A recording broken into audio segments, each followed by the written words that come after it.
Olá, tudo bem por aí?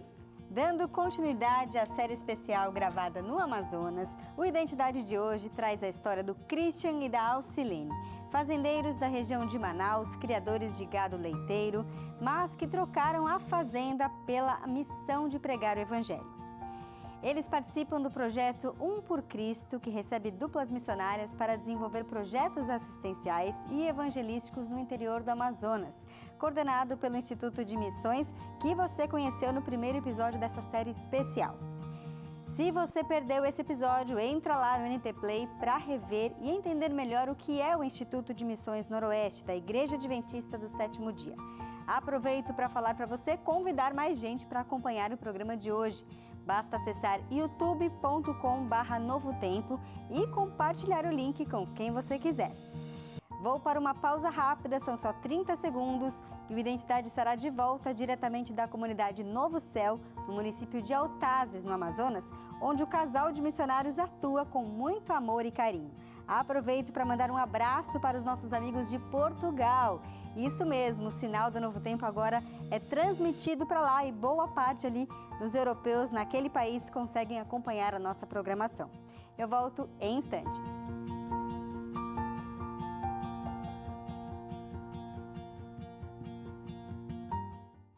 Alcilene nasceu em uma família cristã adventista, mas se casou com Christian, que não professava a mesma fé. Os dois são fazendeiros, criadores de gado leiteiro, de onde veio o sustento para criar os filhos. Os desentendimentos do casal eram muitos, mas piorou quando Christian começou a beber demais. Ele zombava da fé dela e não demonstrava nenhum sinal de que largaria a bebida, até o dia em que ela falou em divórcio. Foi então que ele começou a frequentar a igreja e a estudar a Bíblia, e com o tempo teve a vida transformada pelo amor e pela palavra de Deus. Hoje, eles largaram a fazenda e são missionários no município de Altazes, próximo a Manaus. São o braço direito do pastor da igreja, usados por Deus para fortalecer a fé dos irmãos e pregar o evangelho para aqueles que ainda não conhecem a Jesus. E nossa equipe percorreu 1h30 de balsa e mais 1 hora de carro para chegar até a comunidade Novo Céu, onde eles moram. Mas outras comunidades ribeirinhas ao entorno têm diversas igrejas como esta, que eles ajudaram a fundar, e hoje são peças fundamentais da Igreja Adventista para a comunidade local e fonte de inspiração para muitos. E a gente está aqui na casa do Christian e da Alcilene, que abriram as portas para receber a nossa equipe. Obrigada por nos receber tão bem como vocês têm recebido a gente. Eu quero saber um pouco mais dessa história. A Alcilene é de família adventista, cresceu num lar adventista, mas o Christian não gostava muito dessa história, né, Alcilene? Conta pra gente como que era a reação dele quando os parentes vinham para tentar falar de Jesus para ele. O Christian, ele sempre arrumava um meio, né, para fugir. E, inclusive, ele tinha 2 caixas de som grande que ele colocava no volume máximo, para que quando o meu avô, principalmente, quando vinha me visitar, para que ele fosse logo embora, né? Mas o tempo passou e um dia meu avô nos deu de presente um DVD, Apocalipse e a Resposta. Foi onde ele assistiu. E quando o Luiz Gonçalves começa a explicar sobre as igrejas, ele falou que a igreja católica era a prostituta e começou a explicar, né? E ele ficou muito alterado, ele ficou chateado e ele queria quebrar a TV por causa que ele falou que o pastor só estava falando aquilo porque ele era adventista.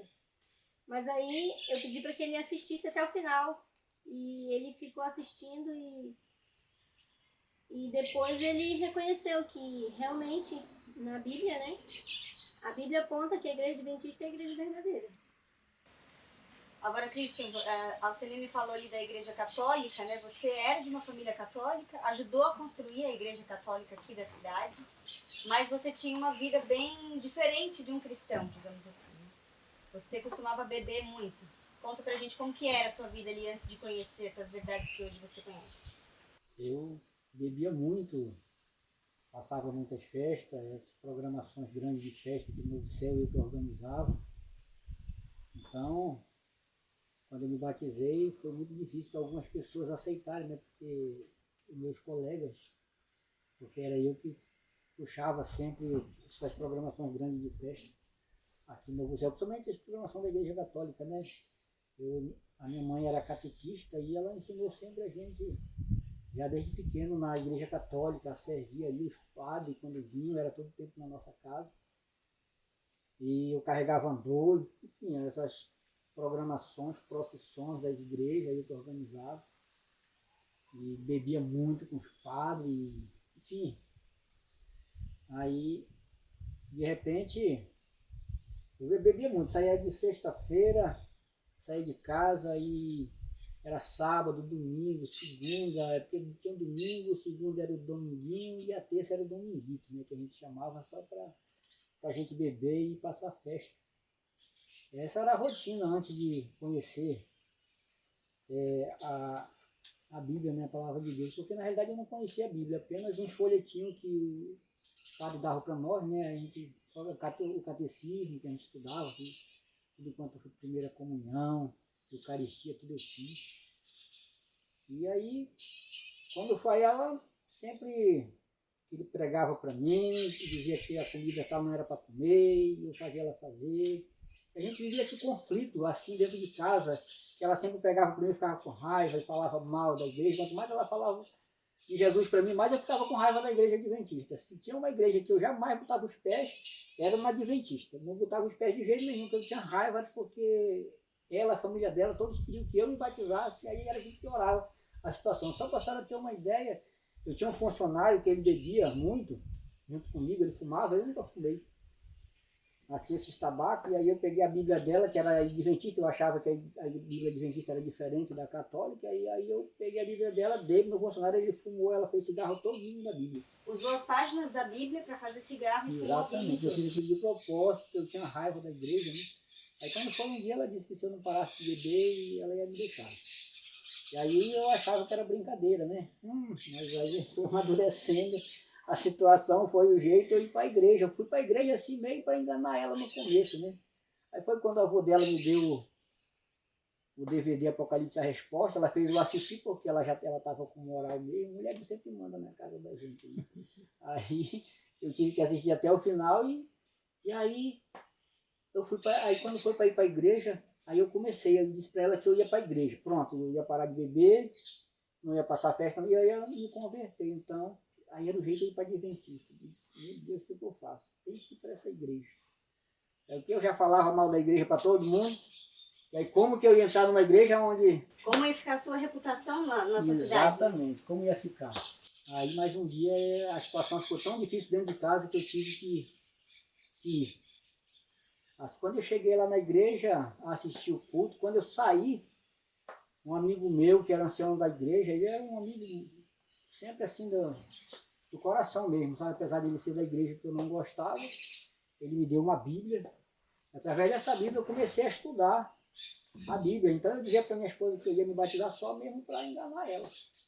Era para poder o tempo passar, voltar o que era de novo, enfim. Só que aí eu comecei a estudar a Bíblia e descobri algumas coisas que eu não sabia que existia. Para mim, era verdade. Por exemplo, uma viagem que eu assisti uma conferência, eu fui uma noite na igreja adventista, assim, tinha uma sede de festa, eles pediram lá para fazer uma programação, então o pastor lá da igreja ofereceu a chave de uma lancha para quem levasse a palavra domingo escrito na Bíblia. Eu disse, ganhei a lancha.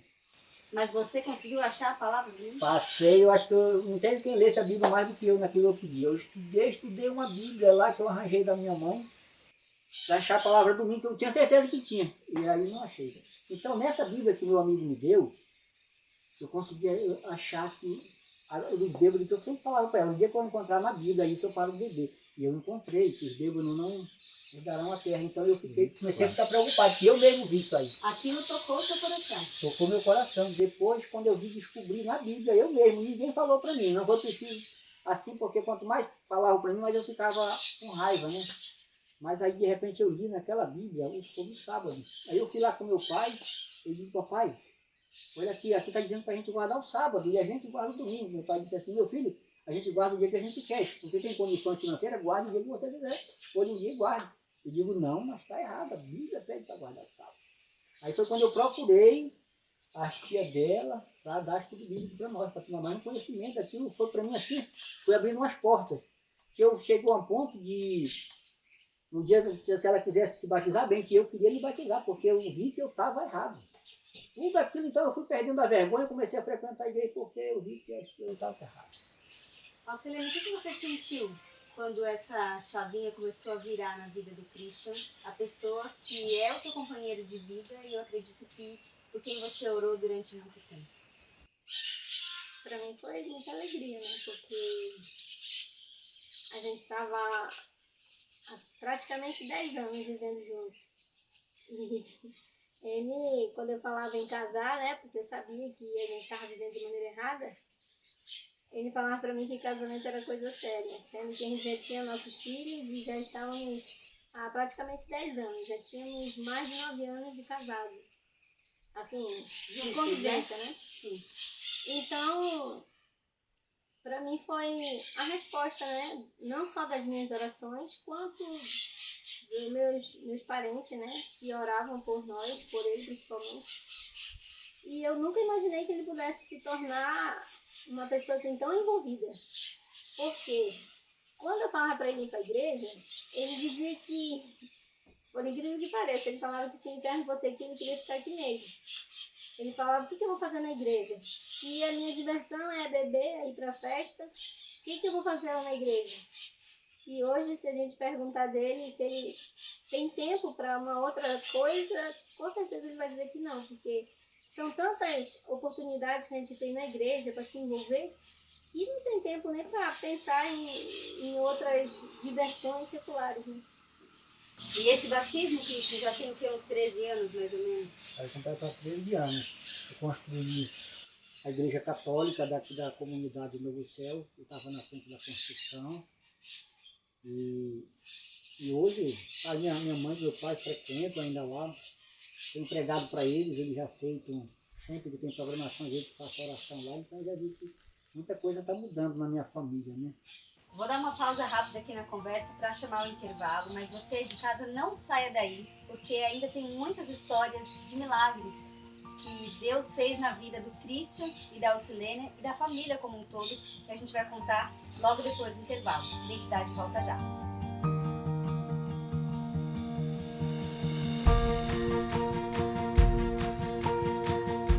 Identidade de volta, hoje gravando aqui no Amazonas, mais precisamente na comunidade Novo Céu. Estamos conhecendo a história do Christian e da Alcilene, que deixaram a fazenda, que era o sustento da família e da família dos filhos também.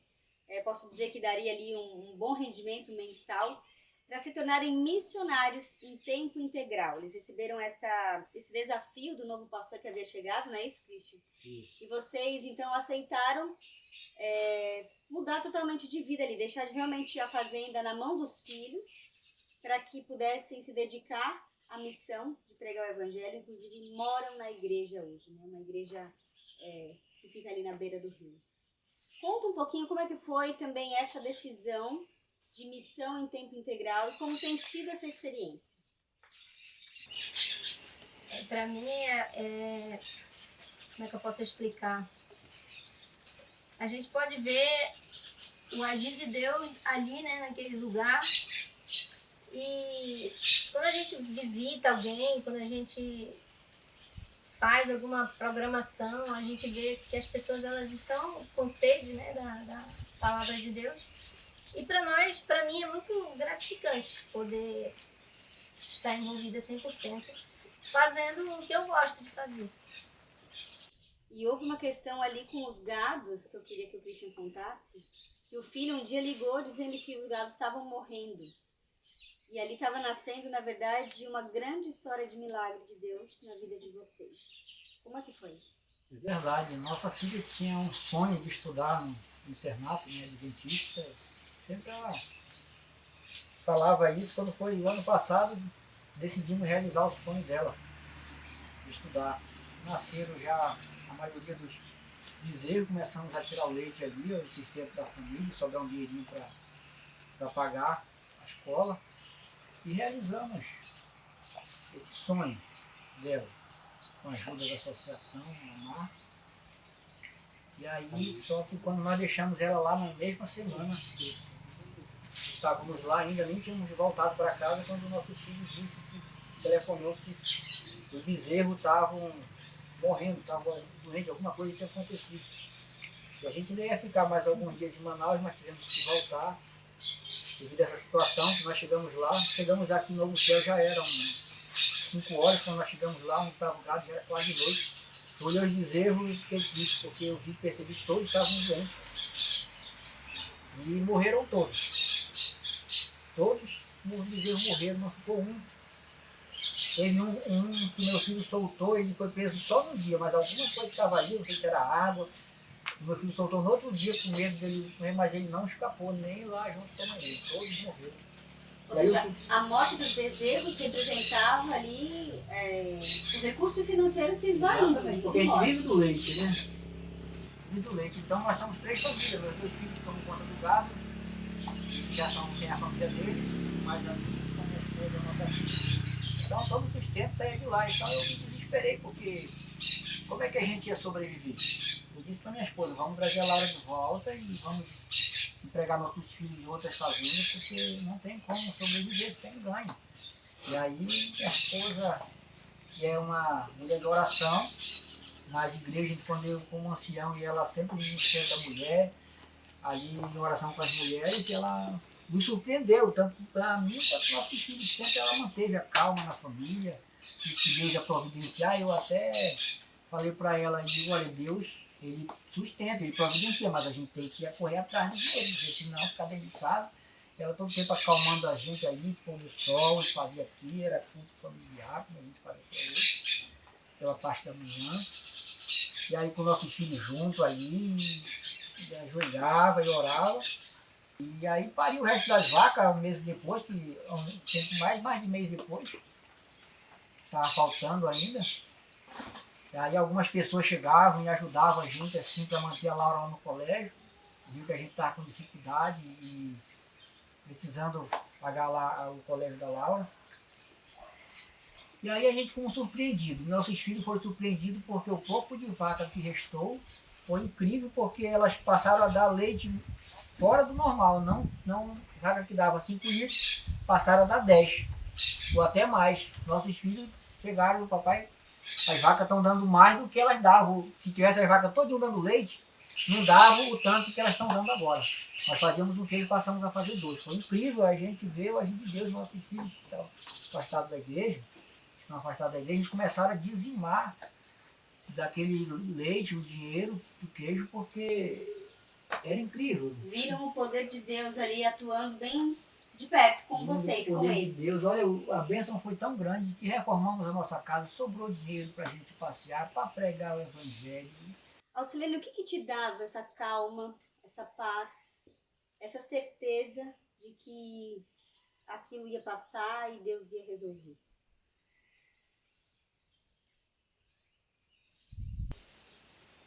Vou tentar falar. Pode falar, e se emocionar não tem problema, porque a história é realmente emocionante. Ver o poder de Deus assim agindo tão perto da gente é tocante isso. Quem me dava força era o Senhor, né? Porque eu pedia que Deus me desse força e para que eu passasse para a nossa família uma segurança de que é Deus que está no controle. E eu sempre gosto de me apegar a alguns textos da Bíblia, algumas promessas. E eu falava para os nossos filhos que, como conhecedores, nós sabemos que em um momento muito próximo, nós não vamos poder dizer que temos alguma coisa aqui nessa terra. Então eu falava para eles, esse é o momento que nós temos que nos aproximar mais do Senhor. E eu orava mais do que antes e lia muito a Bíblia assim, e sempre falava para nossa família assim, não esqueçam que é Deus que está no controle de tudo. E eu aproveitei essa oportunidade para dizer para eles que às vezes que eles reclamavam de a gente não parar em casa, que a gente estava cuidando das coisas de Deus, eu disse, é nesse momento que vocês vão ver que Deus também cuida de nós. E quando ele falava assim, em trazer a Laura, porque antes da Laura ir para a escola, eu orei 1 ano para que, se fosse da vontade de Deus, que ele abrisse as portas. Então eu falei para ele, agora a minha oração é, se é da vontade de Deus que ela esteja lá, ele vai abrir as portas para que ela permaneça. Mas, ao ver assim o desespero dos nossos filhos, porque o meu filho mais novo, a esposa dele estava grávida, e não tinha nada ainda da criança, e eles vinham às vezes a mim para saber como é que nós vamos viver, e eu orava com eles e lia a Bíblia e falava, a gente só precisa confiar. Não são poucas as dificuldades, né, Cristian? Porque a gente está num mundo de provações e a gente passa por tribulações o tempo todo. Mas eu queria saber o que passa hoje no seu coração, na sua cabeça, vendo a sua história antes e como Deus transformou não só a sua vida, mas a vida da sua família e da comunidade onde você vive. E saber que você é peça fundamental na conversão de muitas pessoas daqui da região. É uma alegria muito grande, né? A gente olha assim para trás, vê o que ficou. A gente chega hoje nas igrejas e a gente são bem recebidos. A gente vê o abraço e os carinhos das pessoas que a gente ajudamos. É uma alegria que a gente não sabe explicar. Quanto mais a gente trabalha, lógico, tem as dificuldades, tem as lutas, às vezes a gente o dinheiro está apertado. É uma alegria tremenda, a gente reconhece o trabalho da gente. E, por exemplo, essa história do gato do ano passado, nossos filhos, quando a gente vivia metade do nosso tempo na igreja, eles reclamavam. Porque a gente ainda ia morar na igreja, o pessoal ia da igreja, não ajudava. E quando eles viram o milagre de Deus, que eles passaram a dizimar e vendo toda aquela situação, a sobra do dinheiro e deu para tudo, sobrou dinheiro depois, porque isso não foi questão de 1 mês. Foi questão de quase foi tempos para vai com a pá de hoje, outra pá no outro mês. Então é uma história assim que todo dia a gente precisa comer. Cada um mora na sua casa, mas nós tivemos que vir tudo para cá para morar tudo junto. Do pouco nós tínhamos que repartir, porque nós não tínhamos renda nenhuma. Porque contar é fácil, mas vivenciar o que nós passamos foi uma situação bem mais difícil. Tínhamos que já pegar mesmo com Deus e nada mais, porque nós não temos estudo. Na época que era atrasado, ninguém estudou para se empregar ou arranjar dinheiro de outra forma. Nós só sabemos mesmo trabalhar com boi. E agora trabalhar com a Bíblia. Foi o que Deus nos ensinou. Então... E aonde Ele mandar, vocês estão dispostos a ir. A nossa oração é essa. Sempre a gente ora para Deus, que onde Ele quiser, nós temos alguns planos para o ano que vem, de continuar na missão, na obra. Nossos filhos já disseram ao pai, se o senhor pode ir que a gente toma conta aqui. Eles já deram carta branca para nós, então nós estamos muito animados para o ano que vem, né? Mas ele é quem vai direcionar para onde que nós vamos. Nós estamos ao lado do pastor Gismei, que é um grande pastor, sempre está nos orientando, nos aconselhando, nos incentivando, então a gente está com mente positiva aí que vamos continuar na obra firme, ganhando pessoa para Jesus. Até que Ele volte. Até que Ele volte. Amém. Quero muito agradecer mais uma vez a oportunidade de conhecer de perto a história de vocês e poder mostrar para as pessoas que nos assistem que todos nós podemos ser instrumentos das mãos de Deus, tá? Que a gente se coloque à disposição como vocês estão se colocando. Então, que a história de vocês sirva de inspiração para muitas pessoas que talvez não saibam o que podem fazer para, de repente, falar de Jesus para as pessoas, às vezes não tem o dom de pregar, não tem o dom de cantar, mas Deus é capaz de usar a cada um de nós, basta que a gente se coloque à disposição. Então, obrigada mais uma vez e que Deus continue abençoando e guiando a vida de vocês. Amém. E a gente se encontra então no próximo programa com mais uma história inspiradora aqui do Amazonas. Uma boa noite para você e até lá. Tchau, tchau.